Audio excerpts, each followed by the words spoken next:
Em nome do Pai, do Filho e do Espírito Santo. Amém. A graça e a paz da parte de Deus, nosso Pai e nosso Criador, o amor e a ternura e a misericórdia de Jesus Cristo, nosso irmão e Redentor, a luz e a força e a santidade do Espírito Santo Paráclito, Consolador, estejam convosco. Bendito seja Deus que nos reuniu no amor de Cristo.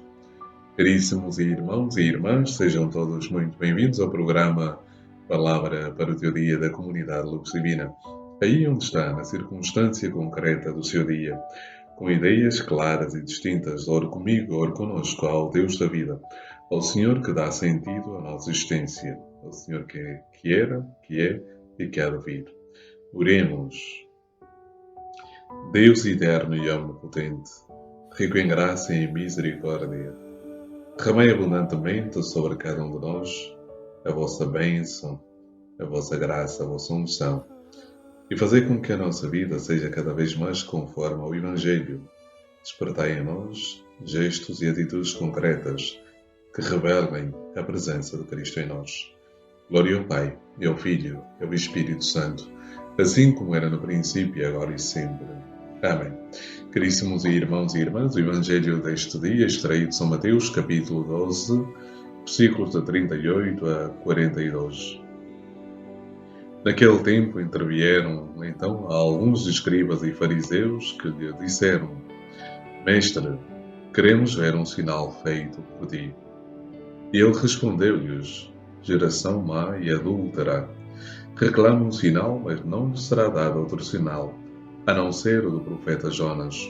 Assim como Jonas esteve no ventre do cetáceo 3 dias e 3 noites, assim o Filho do Homem estará no seio da terra 3 dias e 3 noites.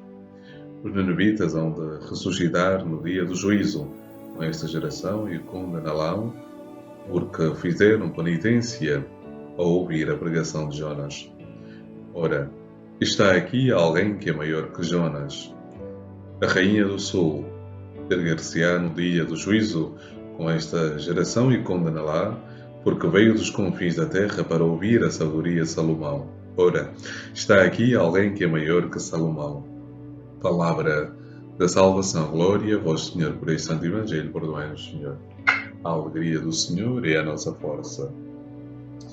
Caríssimos irmãos e irmãs, a palavra do Senhor é um convite a deixar que Deus aconteça em nós. A palavra do Senhor é um convite a abrirmos o nosso coração e deixar que o nosso coração inóspito seja hospitalizado no sentido de hospedado, acolhido, e seja acolhido no Senhor da vida.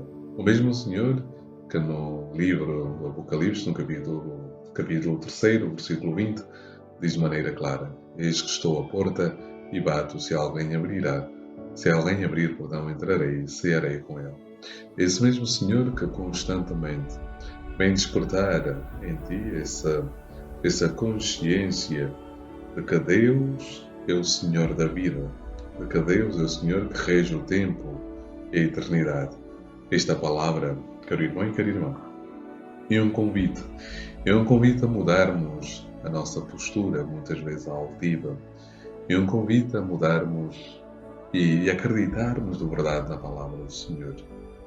Acho que o grande problema, o grande dilema das nossas paróquias, e refiro-me sobretudo aqui em Portugal, onde vivo e exerço o meu ministério, o grande problema é o problema de fé. Sim, digo um problema de fé.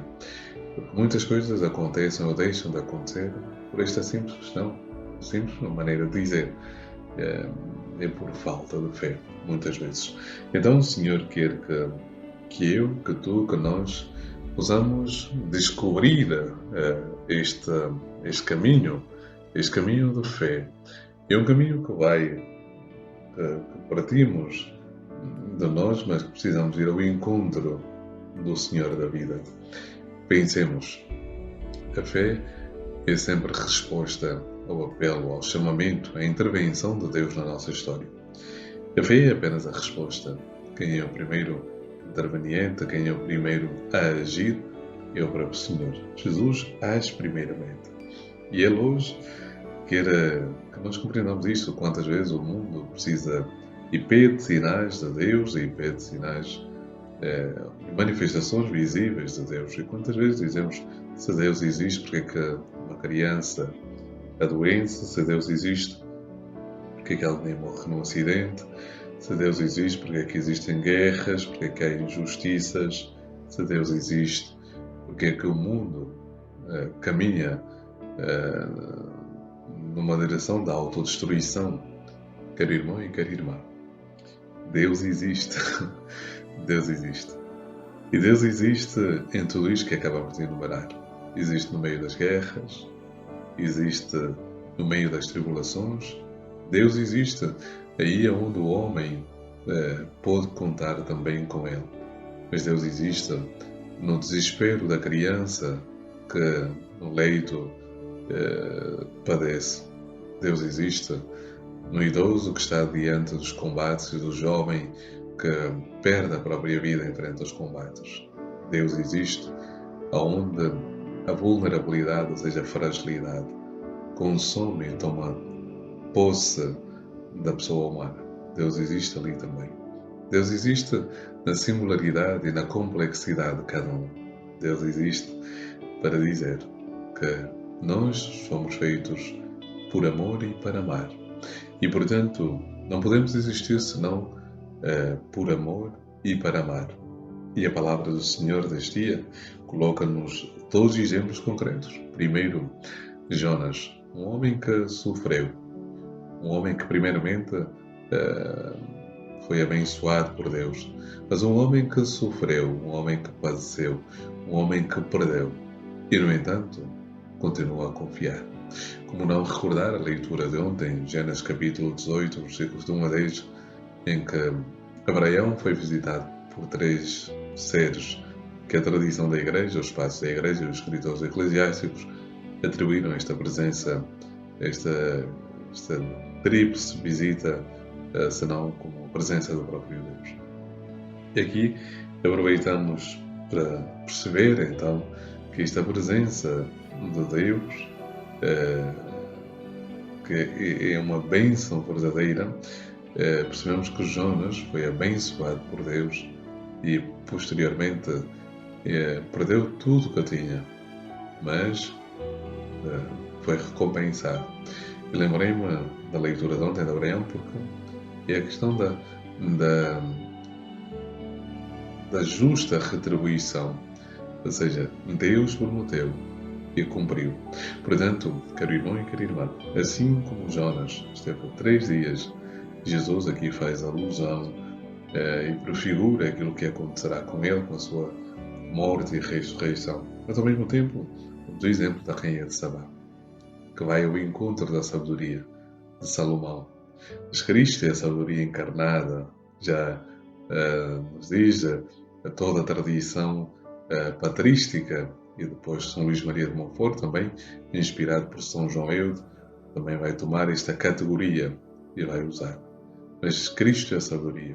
Meu irmão e minha irmã, podemos perder as coisas na vida, podemos passar por dificuldades, podemos passar por tantas coisas, mas não desista, porque Deus não desiste de ti. E ao mesmo tempo, podemos não compreender tudo como a rainha de Sabá, que foi à procura de Salomão. Mas há uma certeza, que Deus é a compreensão daquilo que eu não compreendo, vai muito mais além. E sempre que eu compreender o mistério de Deus, significa que ainda não encontrei verdadeiramente o Senhor. Que Deus vai muito mais além da minha inteligência e da minha capacidade. Dois exemplos, duas figuras que contradizem aquilo que são os fariseus e os escribas, que pedem um sinal ao Senhor. Não vos será dado nenhum sinal, senão um sinal do amor. Esta semente que Cristo deixou, que Deus deixou no coração de cada ser humano e que nós podemos deixar frutificar e fazer com que este mundo seja transformado pelo amor, porque o amor vencerá, tal como Cristo venceu na cruz, porque Ele é o amor personificado. O Senhor esteja convosco, Ele está no meio de nós, por intercessão da bem-aventurada Virgem Maria. Abençoe-vos Deus Todo-Poderoso, o Pai, o Filho e o Espírito Santo. Amém. A alegria do Senhor é a nossa força. Amém.